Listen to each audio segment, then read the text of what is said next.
nombre es Dana Ramírez. Esta es la clase de Derechos Humanos del doctor Oscar Rayo. Con relación a la sentencia leída para la clase, surge en El Salvador, de acuerdo a la normativa 35, un nuevo código penal en donde salen nuevos artículos con relación al aborto y pues obviamente al homicidio. Entonces se dice que el aborto ya comienza a ser más punible y condenable para la mujer o para aquel que atente contra pues el feto.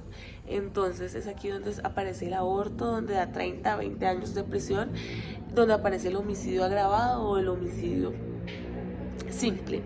Entonces aquí se comienza a condenar el aborto, ya sea de emergencia, ya sea espontáneo, pero se condena pues el delito que atente contra la vida del feto. Con relación a esto también surge un nuevo artículo que habla sobre el secreto profesional, que de hecho también lo compartimos en Colombia, en donde los abogados, los médicos, en ese caso también los farmacéuticos deben guardar el secreto profesional, que es que todo delito cometido que involucre mi profesionalidad debe ser secreto, tal y como lo dice el artículo. Guardar pues el secreto, valga la redundancia, que tiene un usuario o tiene un cliente conmigo, guardando o salvaguardando los derechos de la persona que me confía su delito, su enfermedad o sus actos cometidos que puedan ser lícitos o ilícitos. Es aquí donde surgen los hechos de la sentencia. La señorita en ese tiempo tenía 20 años, tenía 2 hijos. Estos hijos de un mismo papá. El papá decide emigra hacia Estados Unidos, y luego de esto, en el 2006, la señora comienza a tener fallas en su organismo, enfermedades. De hecho, tenía masas en el abdomen, entonces comienza a sufrir de esas enfermedades. Eso es muy importante tener en cuenta porque puede que eso traiga consigo dolencias o afectaciones más adelante. Entonces en el 2008 la señora queda en embarazo y ocurre un hecho inesperado. La señora dice, según los hechos, que se cayó, que estaba con el hijo mayor, se cayó lavando ropa y esto le produjo sangrado, a lo cual se sintió muy mal. Entonces se acostó, pues de hecho ha sangrado, estaba pálida, estaba sudando. Así que deciden llevarla a la clínica, en donde le hacen estudios, se dan cuenta que está sangrando, que no hay feto, que la placenta pues claramente no está en las condiciones que debería estar.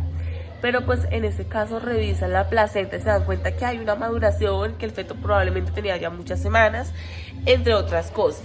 Entonces, este país, a salvaguardar tanto los derechos del feto y al proteger tanto los derechos del feto y no los derechos de la mujer, comienzan a investigar y a darse cuenta de que probablemente pudo haber sido para el Código Penal de El Salvador un aborto o pudo haber sido un homicidio, los cuales están tipificados en el Código Penal de ese dicho país. Entonces, ¿qué pasa?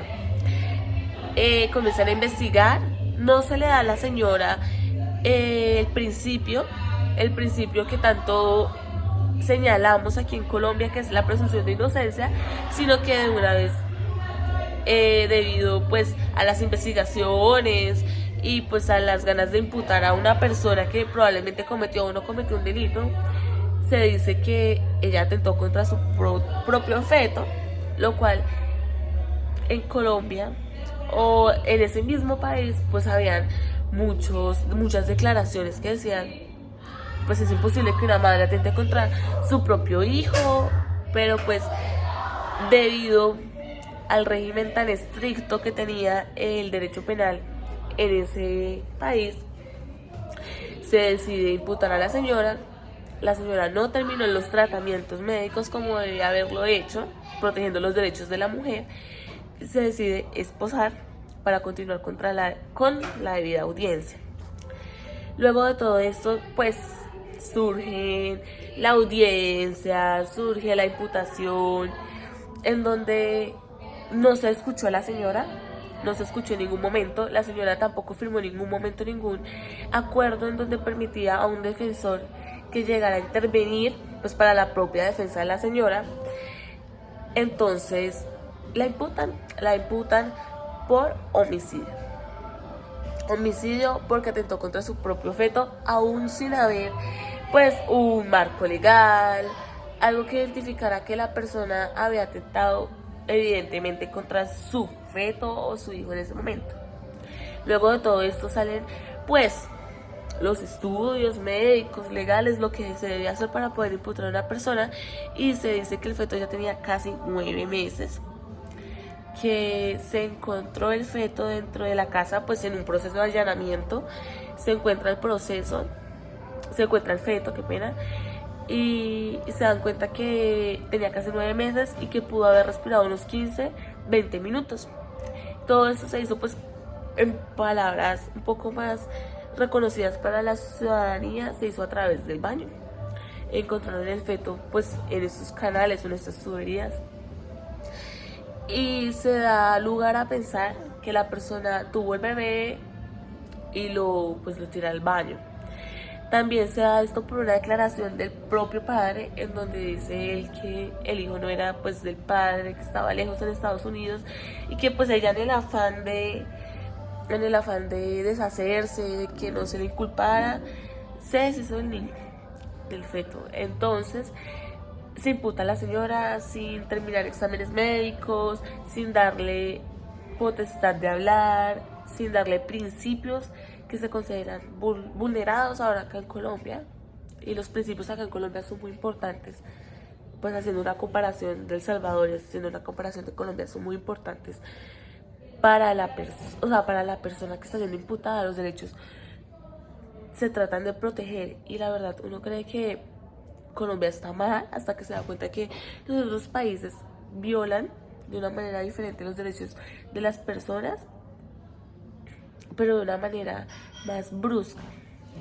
Entonces la señora es finalmente imputada. Con todo lo anteriormente dicho, se da lugar pues la decisión de la comisión, en donde nos dicen explícitamente: por unanimidad se declara desestimar la excepción preliminar relativa a la alegada presentación extratemporánea de la petición, de conformidad con los párrafos 20 a 21 de esta sentencia. Segundo, desestimar la excepción preliminar relativa a la alegada falta de valoración de la Comisión de Avances en el cumplimiento del informe de fondo, de conformidad con el párrafo 3 de esa sentencia, y se declara por unanimidad que el Estado es responsable por la violación de los derechos a la libertad personal y a la presunción de inocencia, de conformidad con los artículos 7.1, 7.3 y 8.2 de la Convención Americana sobre Derechos Humanos. Con relación a lo anterior, se da lugar o se nota que la Corte Interamericana de Derechos sigue velando por los derechos de una persona que ya falleció, que posiblemente fue mal imputada y que no tuvo las herramientas debido a su condición socioeconómica de tener una buena defensa, ya sea por parte de un abogado o por una defensa de la Corte, de la Defensoría. Entonces aquí entran los principios importantes. Uno de ellos es la presunción de inocencia. Según la Comisión o la Corte Interamericana de Derechos, da valoración a que esta persona no tuvo la presunción, que hubo una ilegalidad. Entonces la Corte Interamericana de Derechos Humanos decide darle reparación a la víctima, en este caso Manuela, porque se le vulneraron los derechos humanos que deberíamos tener todas las personas. Con relación a las reparaciones y costas, nos dice que primero, el Estado debe hacerse responsable por la muerte de Manuela, por no haber llevado un debido proceso, por haberle violado los derechos y las presunciones a las cuales las personas debemos tener derecho. Por aquí nos dice: sobre la base de los dispuestos del artículo 63.1 de la Convención Americana, la Corte ha indicado que toda violación de una obligación internacional que haya producido daño comporta el deber de repararlo adecuadamente, y que esa disposición recoge una norma consuetudinaria que constituye uno de los principios fundamentales del derecho internacional contemporáneo. También se le da pues una ayuda económica o una indemnización a la familia, e incluso se le da una indemnización al padre que la acusó y dijo que ella era culpable. Se le da una indemnización a él de $20,000 estadounidenses. a los hijos, a los 2 hijos que ella dejó, se le da a cada uno $30.000 estadounidenses para que terminen su carrera, y a todos los familiares que pudieron resultar afectados se le da una suma de $40.000 estadounidenses divididos en todas las personas. Entonces esta sentencia nos deja una reflexión con respecto a si en todos los países o en todo el mundo funciona correctamente la protección de los derechos fundamentales y qué acciones toma la Corte Interamericana sobre estos casos.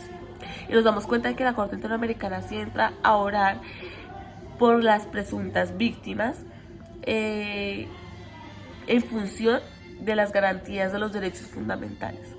Entonces nos damos cuenta que acá en Colombia estamos mal, pero afortunadamente estamos avanzando para ser un poco mejor que los países que tenemos cercanos, pues porque acá el aborto ya es legal, y pues una persona que comete un aborto no se le va a imputar un delito de homicidio agravado, homicidio, pues por el hecho de haber tenido un aborto de emergencia o de haberlo hecho porque literalmente la mamá no quiere ser madre. Y ya, eso es todo. La sentencia muy... y que claramente queda uno con las ganas de investigar más y más sobre las funciones de la Corte Interamericana de Derechos Humanos.